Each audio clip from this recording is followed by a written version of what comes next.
everyone, my name is Mars, and in today's video, we are going to make some chocolate crinkle cookies, which is like one of the best cookies ever, second only to chocolate chip cookies in my opinion. It's really easy to make and you only need very few ingredients, so let's go to the kitchen. So let's start with a large bowl as always, and we are going to add some flour, a little bit of baking powder, not soda, and a tiny bit of salt.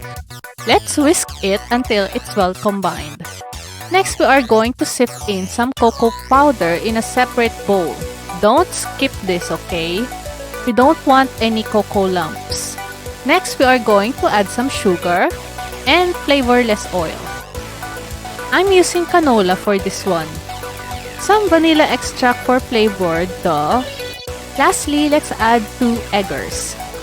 Now we whisk this up as well until everything is nice and smooth. After that, we're gonna pour this brown goo into the dry ingredients. Fold it in until it's all nice and combined. If you notice, it's not really doughy compared to chocolate chip cookies, and that's okay. What we're gonna do is put it in the fridge first for a couple of hours before we proceed to the next step. Okie dokie, the dough batter is nice and cool, and we are going to scoop this onto that bowl of icing sugar. The goal here is to coat the cookies, roll them into a ball while it's on the sugar, then put them on the tray. Now they're gonna spread while you work on the other balls, as you can see, but that's fine. Now it's time to bake them. Just around 10 to 12 minutes at 350 degrees Fahrenheit or 180 degrees Celsius. I sprinkled more powdered sugar before I put it in the oven, so it has that signature crackly look. And voila! Told you it was easy.